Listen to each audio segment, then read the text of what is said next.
Welcome to the Bear Down Level Up podcast, where we take you behind the scenes of logistics brokering and interview the brightest minds in business and logistics, sharing secrets to success so you can bear down and level up. Let's go. Welcome to Bear Down Level Up podcast. I'm your host, Desmond Clark, and I'm Louis Santana. And hey, we got another action-packed episode for you. We got a wonderful guest that I'm going to introduce to you. And as we always do, we're going to take you behind the curtain, have that wonderful guest appearance. This guy, man, I've been knowing him probably almost 10 years now. And it seems like it was just yesterday when we met. And you guys probably know him out there too. If you go back about, we got to ask him when he was on that show. And I'm not going to give it away right now. And then, of course, we're going to have Corey on. We don't know what Corey is going to bring to us today for Corey's Corner, but we'll be ready for him today, and then we'll finish up with the final word. But before we introduce our guest, let's hear a message from our sponsor. At Bear Down Logistics, we don't just move freight, we move standards. For the brokers who are serious about their craft, the ones who don't guess, don't scramble, and don't chase, but execute with precision, discipline, and purpose. Bear Down Logistics was built for you. Because when you're operating at a high level, you don't need more options. You need the right partner. And for leaders responsible for moving freight inside your organizations, from sprinter vans to full truckloads to the most complex heavy haul and super load projects in the country, you don't get paid for average. You get paid for certainty, for execution, for getting it done right the first time. That's where we come in. At Bear Down Logistics, we specialize in solving the problems others can't. We bring clarity to complexity, and we execute the details in excellence consistently over time. That is the process of greatness. So if you're a broker looking to level up or a decision maker who refuses to leave execution to chance, it's time to partner with a team that operates like you do. Bear down and let's level up. Visit us at beardownlogistics.com. Again, that is beardownlogistics.com. And we are back with our guest, Mike Shannon, man. This. Let me just tell you guys. So let me tell you how this happened. I got a newsletter. I get Mike's newsletter every week or every 2 weeks. How often does it come out? Oh man, Des, I appreciate you reading it, but whenever I get to it, I don't know. There needs to be a better cadence. So Monday I get one, and he's talking about how he was once a Bulls fan and he kind of lost the love for the Bulls. Oh, I read it. It was great. Yeah, it was great. But before but he's talking about a little 1%. And I was like, man, he just verbalized what I think half the days while I'm at work, just a little 1%. But before we get into that, Mike Shannon, you guys may know him from the show Shark Tank. That's where I was introduced to him. And then I was introduced to him in Chicago by a mutual friend. We had spent some time together. I went and spoke at your company. He had back in the Packback days. Packback, yeah. And now he is he has a company, Impruve, where they do AI, custom AI for wealth management clients. So, Mike, man, thank you for coming on. I'm ready to get into this conversation. Hey, Des, Louis, it's a good day to be hanging with you guys. I appreciate, Des, we go back 10 years and you've been a great friend. And I still remember the guest talk you gave. I've got your book still on my bookshelf, Principles of Winning. And, we were fortunate to be part of your speaking tour back when I was CEO of Packback. And it was far and away one of our best guest speaking slots. So I appreciate you. No, I appreciate you having me in, man. And the first question that we ask all of our guests is, how do you win in logistics? But you're not in logistics. Ooh. I'm going to ask you, how do you win in business, Mike? Well, hey, Des, why don't I check Principles of Winning? And I think there's a gap there on that. Look at that. Hey, I paid him good money to say that. Yeah, right. Venmo me the 20. Look, I think it's timely I appreciate you, reading the latest write-up, from me, Bryson Graham and the little 1%. So I've never met Bryson Graham, who's the new head of basketball ops for the Bulls. But as I heard him talk, and it brought me back to my days as, a bottom of the totem pole ball boy for the Chicago Bulls. To me, those little 1%, I think just apply to any industry, right? I've come from sports, right? Not at your level, Des, but I was, you was rubbing shoulders with the guys, yeah, mopping the floors, doing the towels, whatever, and worked for Tim Grover outside of the Chicago Bulls, and so saw. I remember we used to have. A few of your Bears colleagues over there in Tim Grover's gym back in the day as well. But Israel Donajay used to be there in the morning when I'd walk in. But I think the throughput and the through line of from sports to I then went into the tech sector, in higher education, and now I'm in tech and AI with wealth management. These are all different industries. But I think the winners are the ones who pay attention to those little details. I'm a huge habits nerd. One of my favorite books is Atomic Habits. And so the leaders that pay attention to those little 1%, which is why I made that write-up, I think they create the compounding effect. John Wooden emphasizing how the players rolled up their socks. Yes. That's compounding impact. And it gets to, the bigger rocks of the organization, but it starts at the small point. So to me, that's the formula for winning. It's no big fancy algorithm. It's attention to details. One of the things that struck me, Mike, was how you carried yourself. And a lot of times, not a whole lot of emphasis are put on those little 1%. Mm-hmm. But if you can go back to your time when you was a ball boy with the Bulls and just talk about how you showed up every day. And when I read that, I was like, he's still that same guy. Right. Well, and Bryson Graham, just hearing him talk in that introductory press conference with Michael Reinsdorf, it brought me back to all of that. I mean, it can almost sound silly to be sitting here talking with you, former NFL player. We're talking about, okay, how did Mike, as a tech guy show up as a ball boy, 10, 15 years ago? But you're right. It's the same thing. So for me, look, I was always early. I used to wait. I mean, it was the dream job for me to be in the United Center. So I would wait, usually 30 minutes for our side gate to open up. There's a security guard, Karen, who would open the door, and I was always out there waiting. And as I was in college, I had a 2-hour drive to get there. And so just, when you have the flexibility, I have kids now as to you guys, it's a little different equation, but right. Being young and having the flexibility, first in, last out, was the equation that a guy at Tim Grover's gym gave me when I was in college. And I thought, okay, I can follow that formula. I've got the time. Right. So first in, last out. And then look, there's these little moments where a little 1% detail could be paid attention to. As a ball boy, you could go clean off the mold that was building on the edges of the Gatorade jugs, or you could just hang out in the lounge like the other guys. And it's like those little micro decisions, I think, are what build up. And before you ask your question, I just got one more thing that I want to point out from that piece that I read. What really captured me was how you thought about, hey, when that ball goes up in shoot-arounds, right, before the game, the ball goes up, it hit the rim. You was trying to get the ball before it went out of bounds so you can get it back into the coach's hand so the coach can make a in-rhythm pass to that player so he could shoot in rhythm. And your thought process was, if I do this little 1% here and he's in rhythm, then maybe at some point in the game, that's going to pay off big for the team. And I think it's that type of thinking when you're doing your job, saying, okay, my job is important to the whole of it, even though on the scale of things, I may not, be high up, but it can come back and help the team win in a certain way. That's something that stood out to me. How, when you were out there, I'm interested in how did you come to be that type of person? Yeah. Sure. Yeah. I took that seriously. I mean, I'm not saying that theoretically. I would be out there as a ball boy.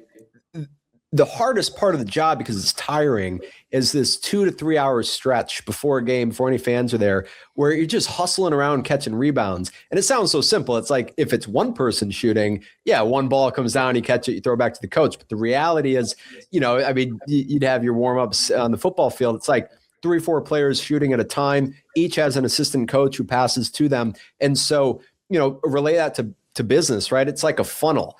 And you want the funnel to stay fluid and keep moving.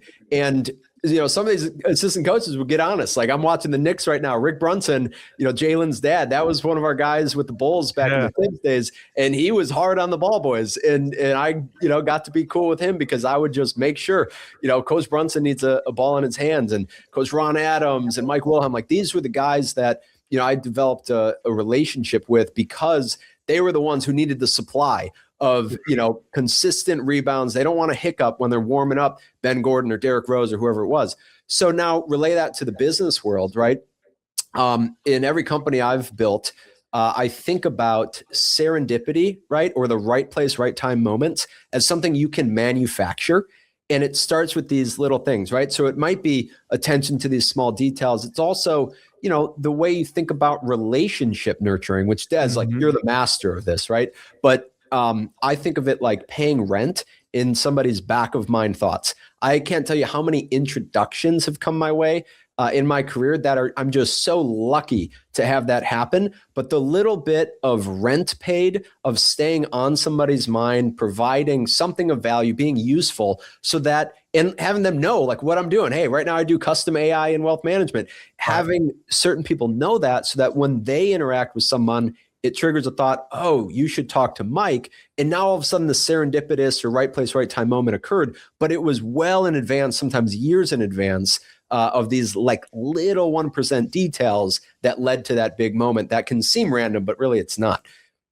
Call those deposits and withdrawals. You make those deposits, and then at the right time, you get to make a withdrawal. Cash them in. Yeah, it's almost like going back to like the feeding the ball to whoever's shooting, creating that flow state, as you will, right? Yeah. When I read it, that exact part there kind of really made an impact on me because it's almost like a butterfly effect, in a sense. So that small.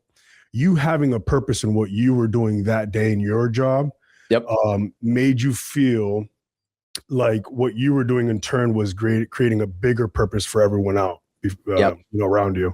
So I have 3 questions for you. Yeah. And Des wanted me to come hold on. One thing on that before you lose that. I love what you said there, the butterfly effect. And there's an old parable. You probably misphrase it, but it's like 3 individuals that were in a bricklaying role, right? Yeah. And the guy goes up to one and says, "What are you doing?" "Oh, I'm laying bricks." Right. And goes up to the next one and says, "What are you doing?" "I'm building a cathedral." It goes up to the third one. "What are you doing?" "I'm bringing people closer to God." And it's like just how you connect the little detail, the 1% of what you're doing to the bigger picture and the why and the mission. You can take that across any industry. Dude, that's was perfect. A freaking gem. That was it. Can we clip that? We got to clip that. We will clip it. And I know where you was going. So he's never been in front of a camera until he got with me. Yeah. And so he doesn't think that he's good at what he does here. And I'm just going to go ahead and say it and put it out here. He came, he was like, "I got 3 questions that I want to ask Mike." And he had them all written down. I was like, "Get rid of it." He wants me to shoot off the I was Mike, like, I'm just not that type of guy. Write one line and ask the question and you'll be just fine. And for everybody who's out there watching this, like give him some feedback.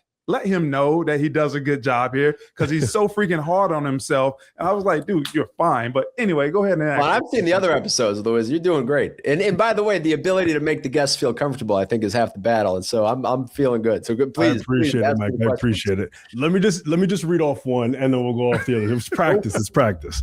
So, Mike, you talked a lot about the little 1%.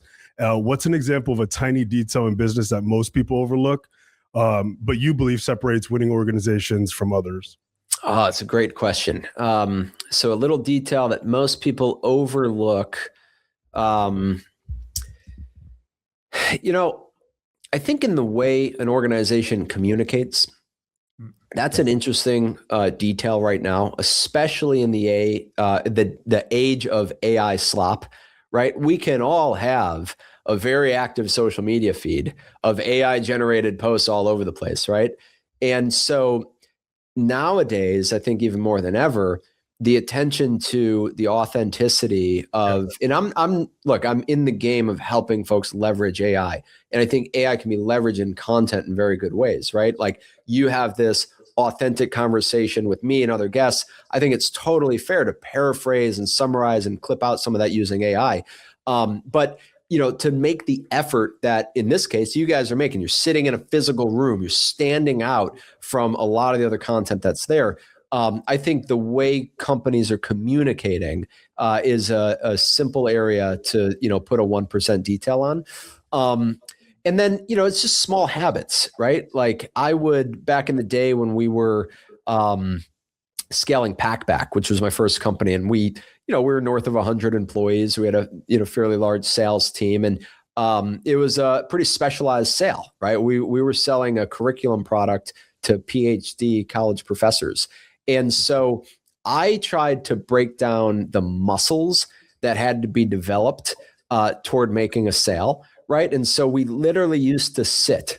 I would put a circle of chairs together and we would make games out of developing the little muscle of asking the next question. That this particular one was my question tree game, where I had a little way of tallying the score, and then there was a note-taking side of it. This is before AI note takers, but we would play a game and like keep score, and I'd try to get in this organizational habit of developing the muscle. Hey, once you got to question 3, there was question 4, question 5, question 6 to be asked to gather better intel, and then tune your eye to what intel is going to be important for your long-term deal strategy, because these were always like 6 to 12 month sales cycles. So, that to me is a little, it felt like kind of lunacy in the moment of like, why is Mike having us practice this muscle, he calls it, of, asking the 5th and 6th question. But, that was, to me, going back to a moment in sports when I was working for Tim Grover in his gym.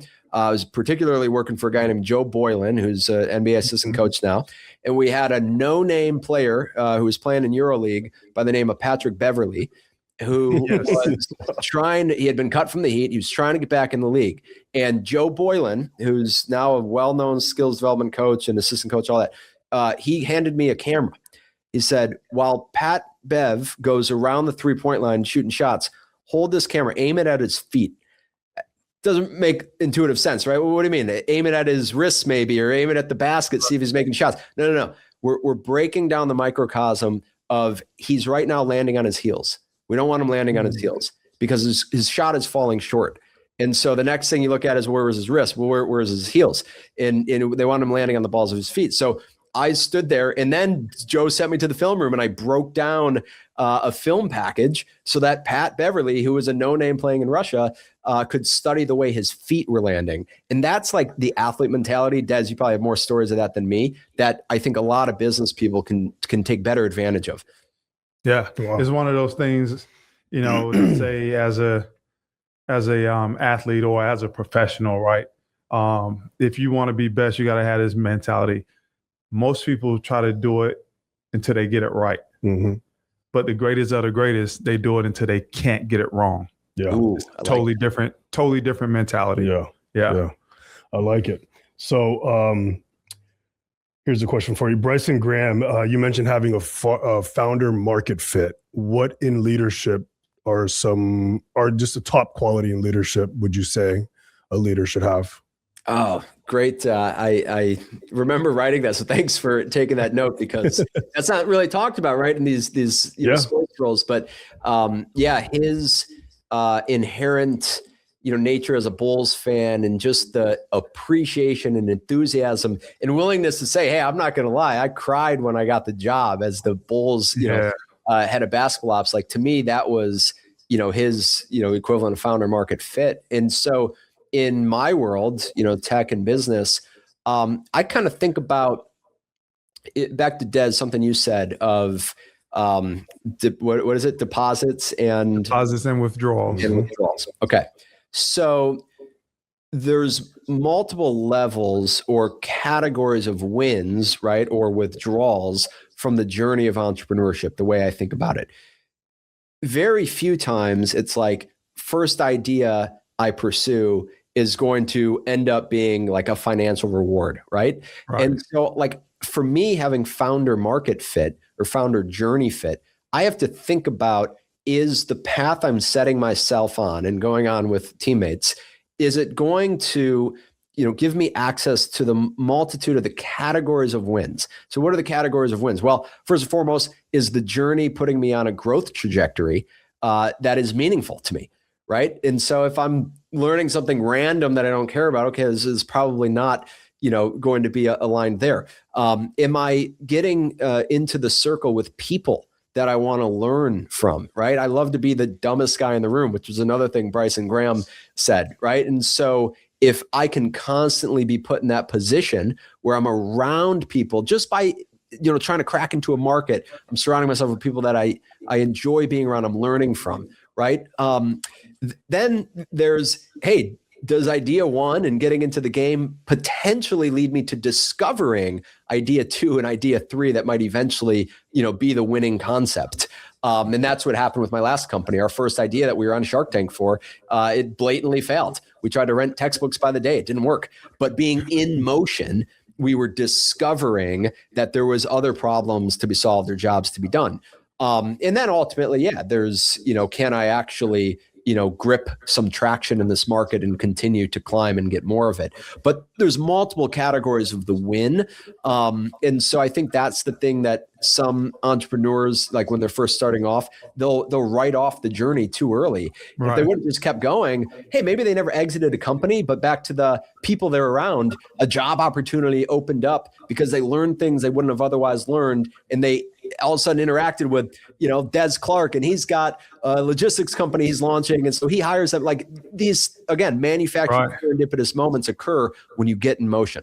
I love it. Get in motion. And it's kind keep the motion. Yeah. We had a conversation just yesterday about, do we want to pursue something that we were talking about pursuing? Dude, that was perfect. And we came back to saying, no, that's not what we get excited about. Well, backing up a little bit, when I partnered with Des, which was about 2 years ago, going on 2 years before that, heavy haul, which is a big sector now, almost 90% of us, where we are now, wasn't a part of Bear Down at all. So just the fact that you had adapted and went with the motion and kind of we created this wave, and now we're going with that motion. And then what you're going to say is, yesterday we almost kind of jumped the different surfboard for a second. We're like, no, come back. Like, hold on. Let's ride this wave. Let's think about this. Yeah, because do we really get excited about that? And is that something that we would do for like low pay, right? Right. And both of us came back and was like, nah, I don't think so. And only because, like you said, we've got into this motion now for the last 2 years, and it's been nothing but up. It's been nothing but growth. So why are we thinking about jumping on a different flow, or because this is what we enjoy, right? This heavy haul train that we on, like this dude, he gets too excited about it. right I have to bring him back. I was like, all right, man, calm down. But no, so everything that you just said there just brought me back to the moment that we were having yesterday, and throughout this journey, like you said, we're gonna run into other people. Like we ran into the Siemens guy. Got a great conversation with the guy from Siemens. We ran into a guy from Breakbulk Europe that all of a sudden we're going over to Europe, and he was like, yeah, come over here. I'm going to tell you guys who you need to be talking to and pouring all of that stuff out. It's a flow state, just like you said. It's emotion. I know you got one more question that you wanted to ask. Well, I'm going to put that aside. I want to talk to you like the 20-year-old who started watching Shark Tank and fell in love. How was that like? Like, first of all, how old were you when you went on? And I was 23. Okay. 20. I'm 36 now, right? So it's Okay, don't look it. Still look like you're about 25, man. That's awesome. Yeah, you look good. And so when you went on there, how long into Packback were you? We were about 2 years from Packback launched out of a pitch competition. I was a student at Illinois State University, and that was fall of 2011. Okay. And then fall of 2013 was when we went to LA to film Shark Tank. And then in the spring of 2014 is when it aired. So one, funny thing I'll tell you on the point of, the little manufactured serendipity type steps that you can take, right? So for one, just being 23 and going into the big production of Shark Tank, no doubt was adrenaline pumping and nerve wracking, but the fundamental of making a pitch, conveying your concept and going through the Q&A, we had done that pitch, minimum 100 times, right? Like we had been out raising capital, coffee shop meeting by coffee shop meeting. And so, we had reps, right? And I think that is very important. Like however you can get reps, you start getting reps so that I could have not have anticipated being on the main stage of Shark Tank, but no matter what was going to come, it's like, get out there and get reps. The other thing that's funny of taking chances and not knowing where opportunity might come, about a year before actually going into the Shark Tank, I was back to the ball boy stories. I was working in the locker room of the Dallas Mavericks. And there's a few different positions the ball boys have. And I had the in-locker room position, the visitors' locker room. So I go to get the luggage when the bus pulls up. And out walks a guy I recognized named Mark Cuban. He was riding with the team bus, right? He's a team owner at the time, still is, but not sold the majority stake. So then I'm in the locker room and Mark Cuban's sitting on the trainer's table. And I'm 22 at this point, right? We're only months into this concept of our first company, Packback.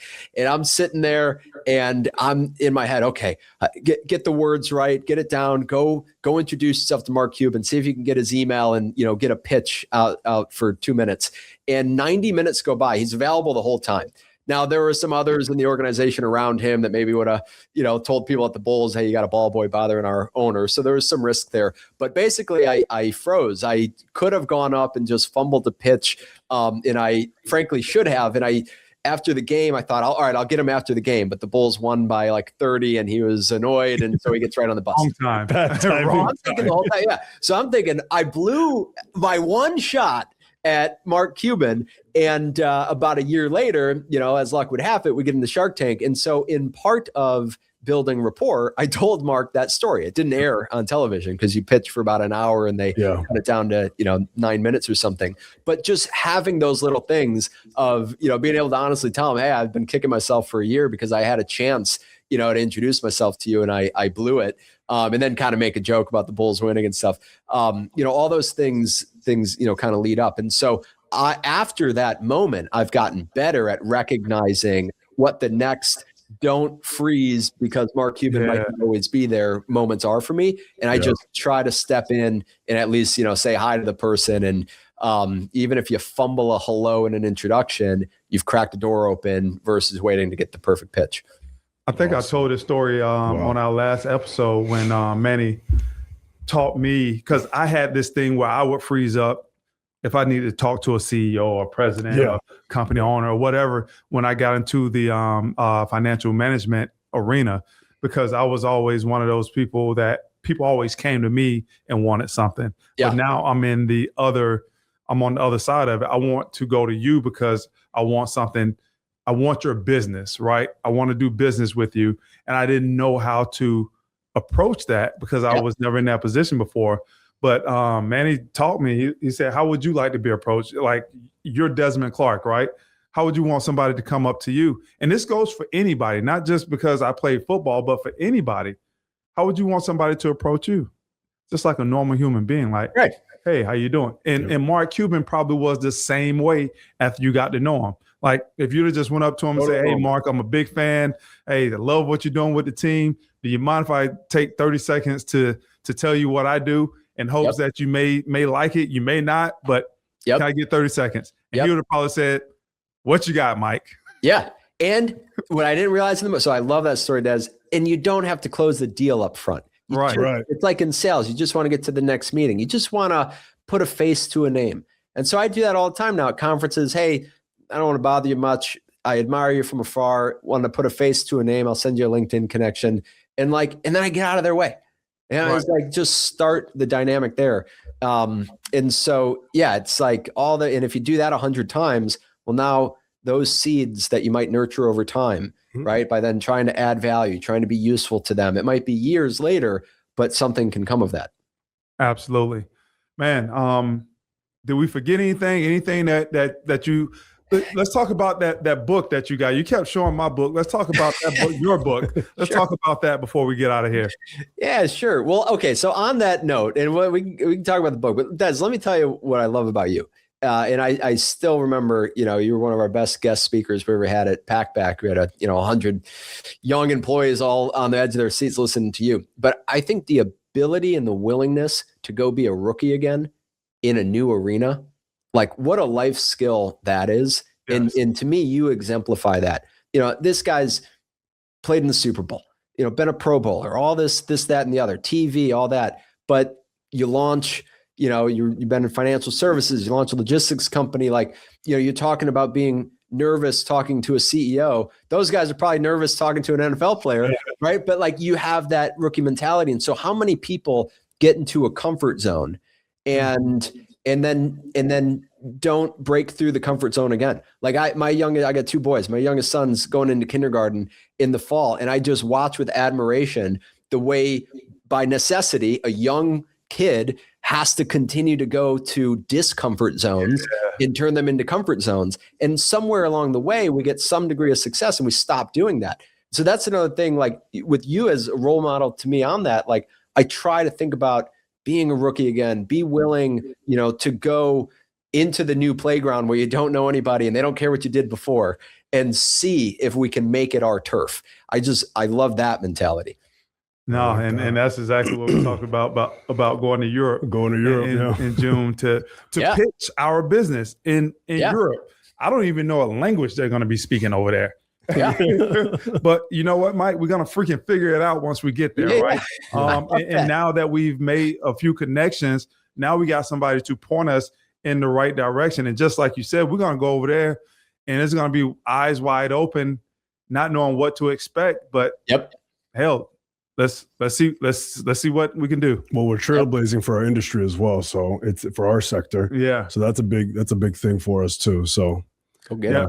Yeah, but again, Mike, I'm not going to let you get out of here without talking about yourself in that book. So, yeah, sure. Well, look, the book, the intention of the book for me was to put into a bottle a portion of the experience of an entrepreneur when they're not anybody and they're trying to break through, right? And so I happen to have a lot of substance to pull from, because part of my coping mechanism through these survival years as a startup was I would write a lot, right? And so I would have journal entries, I would have poems, I would have all these different things that were how I, just sort of translated whatever uncertainties were happening through me. The company's got 45 days of runway left, and I don't know where the next check's coming from. Okay, that naturally became a 1 a.m. journal entry. And I had a stack of 10 years worth of those types of in the moment journal entries. So it gave me, now that didn't make it very easy to turn that into a narrative for a single book. So that it took me 5 years, no AI or anything, 1,000 hours tracked of writing sessions to put it all together. But as that then overlapped with, when I started writing, I thought I was writing a first person fly on the wall narrative of the Bulls returning, to their championship glory, right? The way like Sam Smith wrote the Jordan rules being a fly on the wall with the 91 team. I thought, all right, well, I'm seeing, youngest MVP in team history, all this, that, and the other, and I'm right here. So I'm going home and I'm writing about what I saw. And so I was already in the writing habit. And then when the startup began, it was like, I guess I'll also write about, this thing that happened on the startup. So before long, I had a lot to pull from. And, as I stepped out, I was able to promote a new CEO to take my job after 12 years with Packback. We went through a successful sale process, fortunately bought by a private equity group. So I had some time as I stepped out, and I really buckled down, and we should swap notes on the writing journey, Des, but into the story of Sweaty Equity. And the nucleus is, on a Friday night in 2024, 8 million people saw me and my friend Casey shake Mark Cuban's hand as the episode aired. And the very next morning or afternoon, I was in the Bulls locker room pulling towels out of the laundry, and all these crazy things happen. I get invited up to the front office to meet with Steve Shanwald, the top business executive at the time. And meetings are happening, doors are opening, and then the business model doesn't work. And it all sort of comes crashing down, and we have to figure out how to pivot and survive. And we have to make a bunch of bad news phone calls to shareholders whose value is temporarily underwater, and and then the climb back up from that. And so I wanted to put those less glamorous moments in a bottle, so that the next entrepreneurs can read it, and it's the most. Yeah, go ahead. And I was going to say, they understand that it's messy and it's not linear and it's not perfect. That's right. But if you go ahead and just persevere through that and learn through all the imperfections and learn through all the messiness, then eventually it straightens out enough to where you can see some success out of it. Yep. And I'll tell you, I'm curious, what you've found was most fruitful out of, putting your book out. For me, it hasn't been about, what's the scale, or there's, been classrooms that have adopted it as case studies. That's all cool. But the most magical thing is that my cards are kind of on the table. And I've had entrepreneurs or not entrepreneurs, other business people read the book. And I've had a few stories like this where an entrepreneur reads it. I don't even know they're reading it. They reach out. Hey, we got to talk. Go sit down. I have so many stories to tell you because I've now put my stories on the table, and the connection then cuts through all the BS of let's talk about how our businesses are killing it. No. Let's talk about the challenges we face. And those have become really more meaningful relationships on the foundation of just putting the story out there, which I was nervous to put it out, but it's been good. Yeah. I think the best story that I have is I was on LinkedIn reading, and I forget the young man's name. I'm gonna post it. I'm gonna have it posted in the episode when it comes out. And he was talking about it's his third time going to take his exam to become a financial advisor. And he was talking about how he had to persevere. And then as I'm reading it, he mentions my book. Oh, that's awesome. And I look at the picture. I think I sent y'all this. Yeah. I looked at the picture and my book was on his desk. Yeah.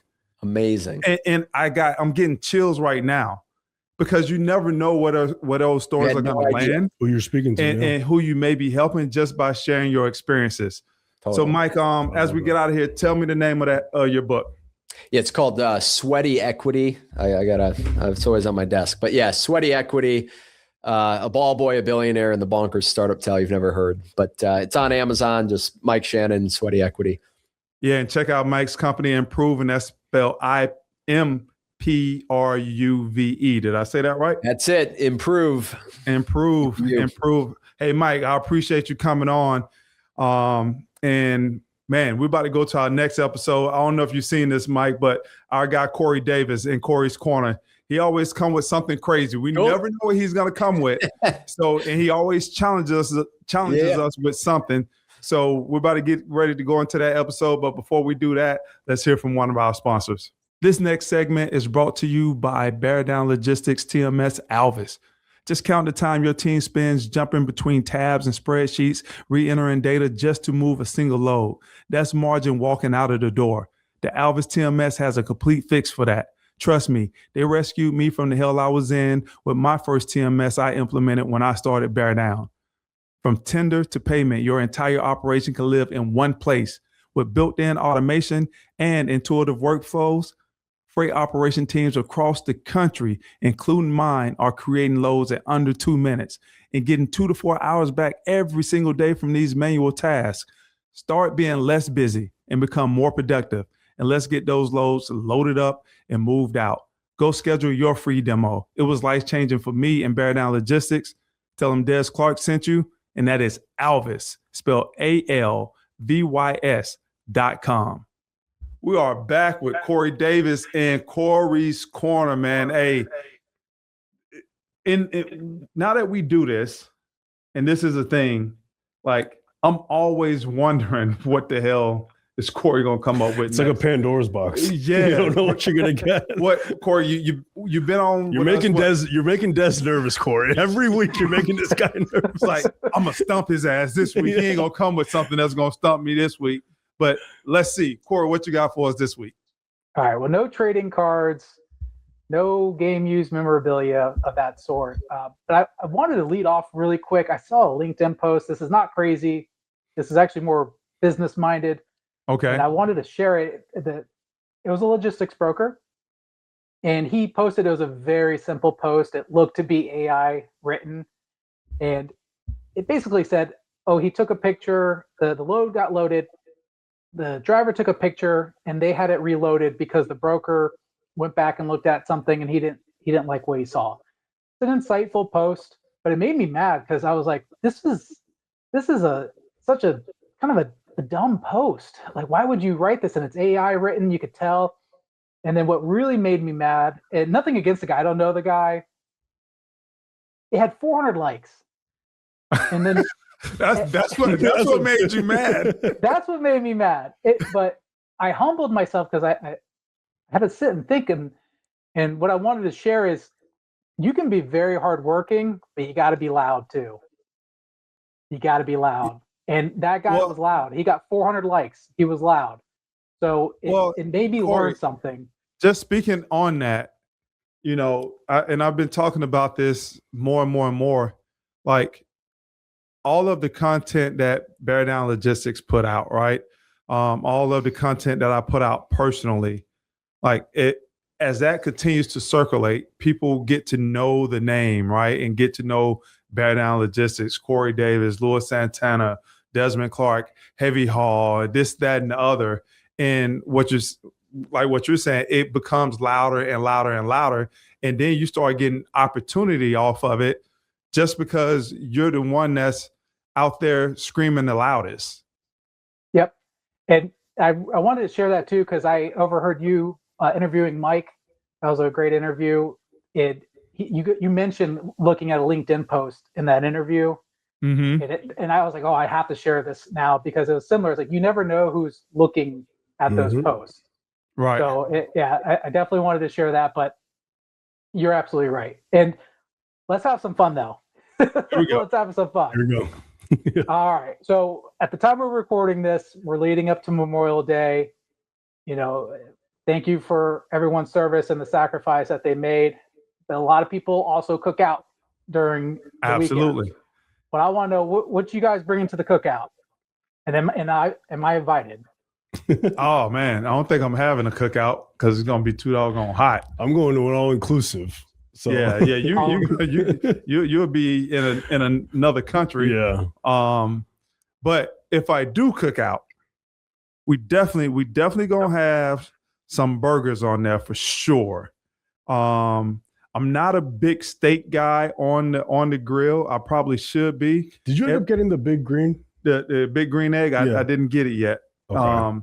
But Corey, when he gets it, we're going over there, by the way. Yeah, when I get the big green egg, we're going to get the whole setup. And then once I get the big green egg, if I had the big green egg, we definitely putting a brisket on there. Yeah, we have to. Definitely. And then we got to go with the chicken. So if I was going to go with three things, it would be the burgers, man. My burgers they're not regular burgers. Oh man. These are burgers. And then we got to go with the chicken. And then if I had the green egg, it'd definitely be the brisket. But since I don't have the green egg, it'll probably be steaks. Okay, steaks. Okay, you fancy then. You fancy. Yeah. Well, I'm bringing the Tupperware. That's all you got to wear. Who's bringing the hot dogs? I'll bring the Tupperware for everyone. Well, there's no ranking. These are the top 10 most common items to bring to a cookout Memorial Day weekend. Hold on. We got the League of Nations in here. We got you being the resident white guy. Yeah. Yep. We got you being a resident Latino, and we got me being a resident African American. Here we go. So which part are we talking about? Yeah, we gotta. They got the entree, the little finger foods, and even dessert on this list. Oh, yeah. So all in the top 10. This is all in the top 10, the most common foods for a cookout Memorial Day weekend. Yeah, burgers and hot dogs. Got hot dogs on there. Burgers and hot dogs are 1 and 2. I was gonna say, let's just get those out of the way. Yeah, let's get those out of the way. Then you said finger foods and dessert.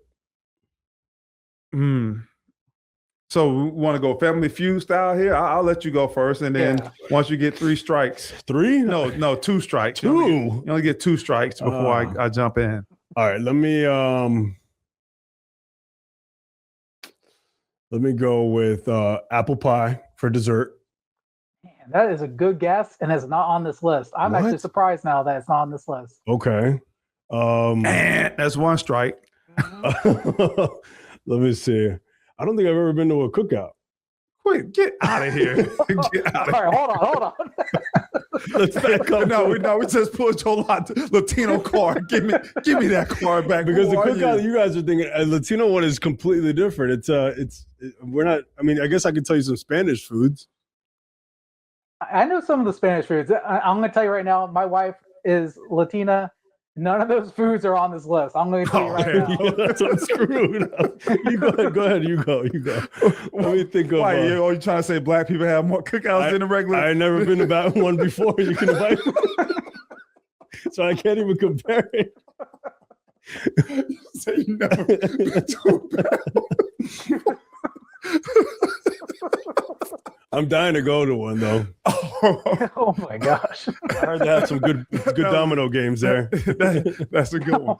Spades. No, spades. You got to play spades. Oh, Spades, yeah. Yeah, you got to play absolutely. spades. Hey, I'll tell you where I learned how to play spades. I'm good at spades. Oh man. Oh, I got a lot of things to say that I'm supposed to say on this podcast. The cuss words that come out at a black barbecue are something to be marveled. We'll baptize you. But you talking about food, right? Yeah, all food. All right, so I know potato salad got to be one. Yeah, potato salad. Potato salad's number 4. Yeah, that's got to be one. And I'm a big potato salad man. But it's got to be the mustard based potato salad. I agree. Yeah. I was gonna say there's different styles, yeah. but yes, yeah. Oh mustard yeah. salad for sure. So we got the hot dogs, got the hammer. Don't Corey, you laugh. You don't laugh. Watermelon. Watermelon is number 5, and I got something special at the end for watermelon too. I didn't laugh. Corey, be careful. We're talking about you got something special. Got something special. So watermelon, that pretty much. I'll help you out with number 3 because you guys already said it. I think you'll overlook Steaks. it. It's barbecue. It's barbecue. What you mean? Okay. All of it is barbecue. It's a whole. Yeah, that's a whole big thing. Okay, so we got the first 5, and we talking about desserts also. So I can't leave that out. Mac and cheese. Getting a little warmer. Okay. Oh, the macaroni mac right. salad. Macaroni salad. Now that's some pure white people stuff. That is, yeah. I was That's gonna say that is 100% white people stuff. Yes, It is. But white people make up the majority, so that's probably why it's in there. And they put like the shaved. They put the raisins in there with the shaved. What? Yeah, I don't like all that. With the shaved carrots. Yeah, raisins. It can get fancy now. I leave my white card at the door when they start putting like walnuts and raisins. Like, nah, I'm okay. Yeah. Oh man, you get fancy with it now. So we got 6. And I said steaks, but that's probably too fancy for the barbecue. Yeah, that's a little too fancy. I'll be honest, the rest of these you got, I would say 3 sides and then 1 dessert. Man, listen, you go to a black barbecue, you got to have the baked beans. Baked beans, that's number 7. Oh, they asked a lot of black people about this survey right here. Now, Lewis don't know about baked beans because that's like a white and black thing. I love baked beans. I love. No, but Corey. Here's the thing: white and black people, they do it 2 separate ways, though. So when I cook my baked beans, barbecue baked beans, I put the cinnamon and the sugar in there with the barbecue sauce, but you got to mix it the right way. You do it from scratch? Oh no! No, we're getting the big can of baked beans. Yeah. Dumping them things on in there, and then you put your brown sugar in there. Yeah, I ain't say brown sugar. I said sugar and cinnamon. There's a difference, and then the barbecue sauce in there. I've tried it with brown sugar and didn't work out quite the same. All right, so Corey, I'm kind of stumped on the last 3. Yeah, we'll finish it up. So we number. No. Hold on. Okay. What about the ribs? What about the ribs? That's you said it was that's all gonna fall sides. under barbecue. That's gonna fall. All the rest are sides and a dessert. Okay, I'm out with the sides. So you got salad too. I don't know if that's on there. Well, you got close. I'm surprised you didn't say this one because coleslaw. Oh, cool. Dude, what am I thinking? Who brings coleslaw? I love coleslaw. Oh, I love coleslaw. It's got to be cold. I love coleslaw. It's got to be cold? Yeah. Not room Only temperature. coleslaw Can't be room that I temperature. eat. It's got to be really cold. Only coleslaw that I eat is Joe's up in, it's not Joe's Crab Shack, Joe's I forget what it is. It's on C60 East Grand. I can remember the doggone address up in Chicago, but the best coleslaw and about the only coleslaw that I eat. I think I've actually heard about that place. Like all Joe's the football players Seafood. go there, right? Joe's Stone Crab. Yes. Yeah, yep. I Yes. have heard about that place. Yeah, Yeah. the coleslaw is what they're known for. Coleslaw is amazing. Yeah. Where's that here? In Illinois? No, they got one. They only got 4. They got one in Chicago, one in Miami, one in Las Vegas. Wow. And then I forget where the 4th one is at. So it's only a handful of them. Wow. Yeah, I know the one in Miami is like highly rated. But, Yeah, that was the but yeah, first one. We got coleslaw. And personally, when I'm cooking out, I'm smoking, usually pork or brisket. And I like to get a little bread and cut some pork up, put some coleslaw in there, pour a little barbecue sauce, and make myself like a little slider sandwich. Wow. Man, that's it. It hits.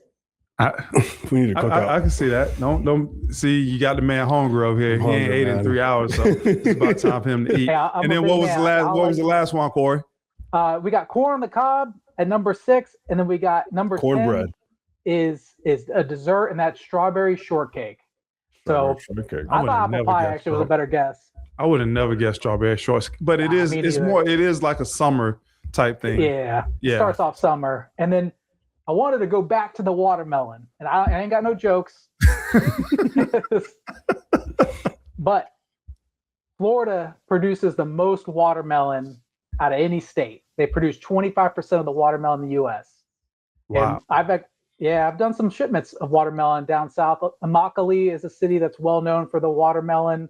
On the western south side near Fort Myers is where a lot of the watermelon's grown. But what I wanted to ask you guys, and you can do closest to the pen, how many pounds of watermelon do you think are produced each year in Florida only? Man, so each watermelon is probably about 5 pounds. 5 to 7 pounds, Yeah. I'd say. Let me get my calculator. I'm trying to get spot on with this one. So, damn. First of all, how many watermelons do I think? And so you want to know about pounds? I know they do do the it by pallets pounds. when they distribute these. Yeah. They distribute them in these pallets, and then they've got like the cardboard around them. Yeah, it's like a And- Gaylord cardboard. Yeah, holder. yeah. I'll tell you why I know that. I worked on a farm before. Now, when we used to, well, I say we. I know my brother. He worked one day out in the fields, picking watermelons. After that day, he quit. But I back believe it. back in Lakeland, Florida, when the watermelons used to come around, they used to come around on the back of a pickup truck, and the man that was sitting in the seat selling them, you hear him coming down the street, watermelons, like yelling out of the truck, and hey, go out there and get your watermelon before you get up the road. So that's how it was shipped back in my day. We all fancy now, and they got to be in crates and this and that on trucks. Man, they threw all them watermelons on the back of a pickup truck Sold and them one bag at a time. watermelons. That's All the way crazy. up the street. So you're asking how many watermelons or how many pounds? How many pounds?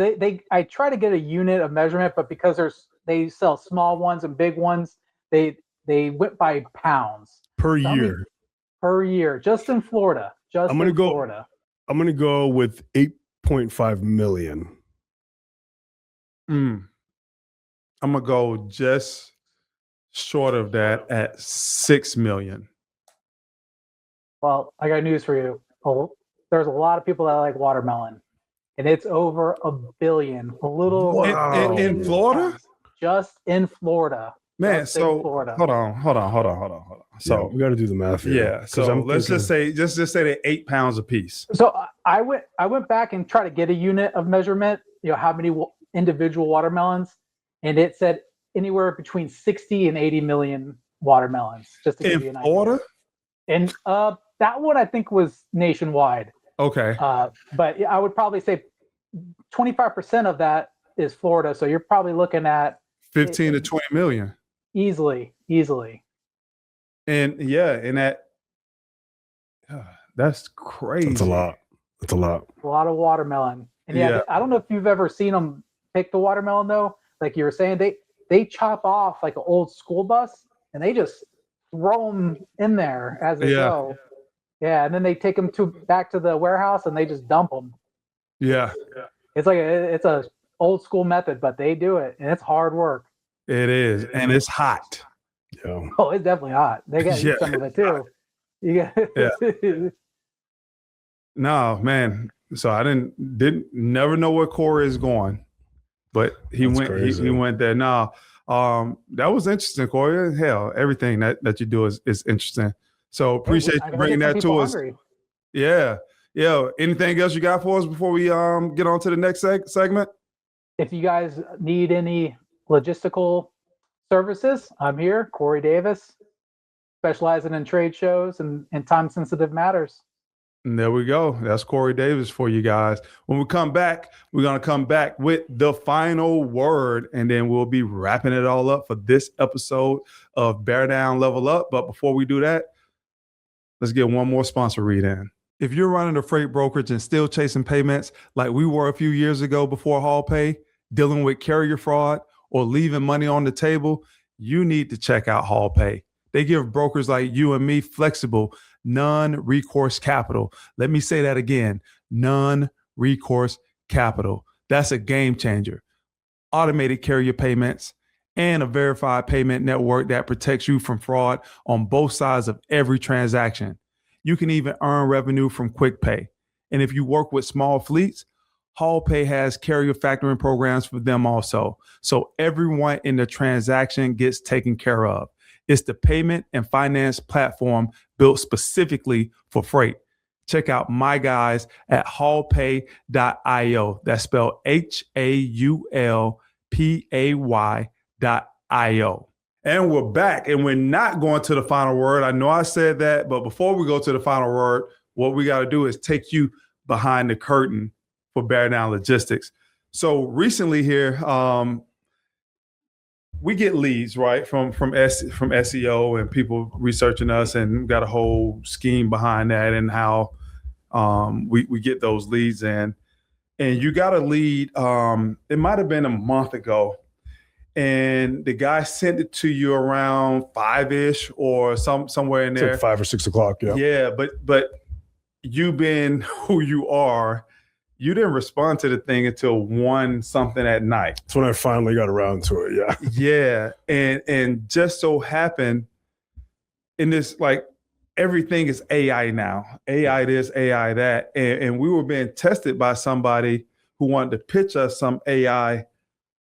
Yeah, systems, right? But before that even happened, you were already talking about something along this line. We didn't know how it was working or how we could even put it to work, but you had brought the, because I remember one time you were like, man, if we could have like something to answer these and quote it for us. And I'm like, dude, you're going way over there. I have no idea. So I had already started. So you had already started the idea. So when I took all of your emails and the back and forth that you was having, and I would have conversations with you, and I built this masterclass. Yeah. And behind that, the thought process was, if I build a masterclass based off of everything that you do, how you do it, your processes, how you quote this, the project management, everything. Yeah.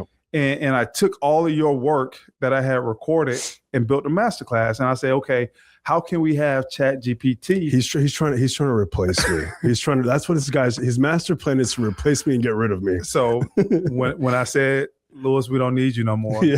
Your exact word was, we were sitting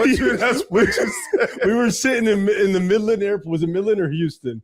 And you were like, Lewis, just real quick, let me see what you're doing on your computer. I'm like, what are you doing over there with Claude? And you're like, I'm building it. I said, put this in there. Let me see what he quotes. And I'm like, damn, that's fucking good. It was close. Well, you know what? See if he says this. Oh man, that thing is good. And then you had told me you were feeding it. It was all of your stuff. Yeah. You were feeding it for months and months, and I was, weeks on end. And I was like, man, okay. And that's when it started. Like, okay, I see how this could be good. Like, I could back up a little bit, let the AI work, and then there's an automation. Right. So and that's what we were trying to do, the automation. Yeah. And before we can get to it, you got that. Somebody actually filled out a form, right? And they sent it in, and they were testing how quickly we were going to get that form back. Which, looking at it, I'm sorry I keep cutting you off. Looking at it, if I would have responded fast enough, what would have been his response? And I'm sure he had a sales. Something. He had something. Yeah. But I want to ask him, because soon we're going to have him on the show. Right. Eventually. You guys will meet him. Great guy, by the way. Des knows him from back in the day. But yeah, I wonder if we would have answered him fast enough. How would he have pivoted? Yeah, what would he pivot? Giving us a sell. Yeah. But we left it wide open for him because it took us about 6 to 8 hours. I don't know what it was to get back to him. And his next email was like, "Hey, basically, why did it take this long for y'all to get back to me? Here's a solution that you can answer people within 20, 30 seconds." And he sent you an email back, and it kind of piqued your interest, and you sent it to me, and I read through it. And as I'm reading through it, I get to the bottom and I see Go Deeks. And it's somebody who I play college football with. Is my guy Alexis Sockwell, as we call him, Sockwell. And so it really piqued my interest too, because we were already on this path. But what kind of freaked me out, I had that first meeting without you, and I was just asking him, how this stuff works. And he put me through a whole scenario where I filled out one of our forms, and AI called me. And AI asked me the questions which he had already researched before he even talked to us. And it was accurate enough for me to say, okay, now we got to get my VP on, because he's going to know exactly what it needs to say, how it needs to say it, all the different questions. So when you got on there, what did you think about the fluidity of it and the accuracy of, and it's VoxCore is their company, VoxCore AI. The one thing that I didn't, what was the lady's name that he had answering the phone? I can't remember, but whatever it was, I was like, we got to get a dude on there. We switched a dude, yeah. So no, I really enjoyed the fact that it was, like you said, it was fluid. It was just, it didn't seem, we knew, obviously, it's AI, but the conversation wasn't like stagnant. It was, the AI was very well versed. Right. And mind you, it only knew just the kind of like the tip of the iceberg. Right. So what I was thinking the whole time was, the more I feed this thing, the more fluid it will speak. Right. That's it. Like, that's all we need. And even with a little bit of information that Sockwell knew about it, it was pretty spot on. It still was spot on, and it still sounded good. So then it goes into AI and just the whole turn. And how do we adapt, pivot, and apply AI into logistics? Right. And let me take everybody back too. So the issue that we were having is, like, we get these leads, like we get 5 to 15 leads a day, and probably 33% of those are forms that people fill out. And like, you're busy, I'm busy, our team is busy. So getting back to those things immediately is the key. And that's what we always talk about. But sometimes we just physically can't do it. So to be presented with an AI assistant that soon as that comes in, they automatically send the email, and they make the phone call and say, hey, we got your form. You mind if we ask some questions so we can get you a quote? And of course, people know it's AI, and that's fine. But they're asking the preliminary questions that we're going to ask, and then gathering that information. And here was the freaky thing about it. They will actually give them a quote if that customer has enough of the information, like all the dimensions and weights. And the lane that is going from here to there. They can give them a approximate. And then for me, what was a big deal, now it could send that quote out, but it can also specify this is an approximate. We're going to have a human to call you and finalize it. And I think that's the big deal, because we don't want AI doing everything. Yeah, we don't want them to do a bottom line number, but we want them to feel, everybody knows this in sales. The moment you get a lead, you have 3 minutes to call. Right. For it to be considered hot. Like, anything after that, you're kind of just spending your money. So those first 3 minutes, we want that AI to call. There's people, we'll get requests sometimes in at 1 o'clock in the morning, 2 o'clock in the morning, just so that they could be heard in that moment, and they see at least our intent, whether it's AI or not. They see, okay, well, these guys thought about guys like us. Right. Is the most important part. And then, when we connect with them, at least they have that estimate. And then if there's other, different factors that we didn't apply, that the AI didn't apply to change the price, we can then talk to them, and we have that estimate is probably the biggest thing. But yeah, like you said, the most important thing is immediate response. Yeah. Immediate response. Somebody's taking care of this. Somebody's looking into it. And the reason why we want to talk about this today is because we're right on the forefront and we're implementing this. And we haven't even started to use it officially. But when we talked about podcasts and what we want to talk about, we want to talk about this because AI is something that everybody is talking about. And we feel like you guys can go on this journey with us to see, does this work? Is VoxCore a company that other people can lean into? What type, and we track all of our leads. So we're going to be able to give like real stats. A lot of feedback. Yeah. A lot of feedback. So, but I will say this. I also like to like engage with them. Anybody using AI in any of your sector of business, whether it's logistics brokering or anything that you're in, let us know what you're using and how you've implemented AI into your business to automate your business, to replace employees or whatever it is that how have you adapted? Kind of give us a brief synopsis, and if you like a story, maybe we'll bring them on and talk about it. This is why we're here, to learn together. Yeah, and engage. Edutainment from the last episode. Yes. Yeah, it was a lot of entertainment in this episode too, especially when y'all get to Corey's Corner, which we actually recorded before this. Yeah, I don't think I laughed that hard in a good long time. You guys will learn something new about me, by the way. Yes. So stay tuned for that. But now I guess we can now go to our final sponsor read and then finish up with the final word. This next segment of Bear Down Level Up is brought to you by Eureka BI. RFPs are wasting your team's time. I can almost guarantee you. Brokers and carriers are leaving money on the table, chasing bids with spreadsheets, emails, and having zero consistency. We have a solution for that. Eureka BI has a solution for that. Eureka BI automates your RFP process, standardizing every step so your team collaborates on bids faster, smarter, with more insights to win more freight. And that's what it's all about, right? Winning freight, not just wasting time on bidding. No more reinventing the wheel on every single quote. This is a repeatable system that scales with your business. Visit eurekabi.com and start bidding with confidence. That's Eureka BI, spelled EUREEKABI.com. Well, that was the final word. I hope that you guys enjoyed Bear Down, Level Up this episode. Hey, do something for us. Something that I've been forgetting to ask all of you guys. Man, subscribe. Push the notification button. That's going to help us out. If you're enjoying this, if you're a fan of Lewis and myself, Bear Down Logistics, the Bear Down Level Up podcast. Subscribe, help us get this to all the people. When y'all see the posts out there, repost it, say something good about us or something bad. Shit, sometimes the bad stuff flies more faster than the good stuff. We welcome engagement in all sorts and forms and shapes. Yes, sir. But again, we appreciate y'all being on with us, and we will see you guys on the next episode of Bear Down, Level Up. Thanks for listening to the Bear Down, Level Up podcast. Be sure to click subscribe to get future episodes. Until next time, keep bearing down and leveling up.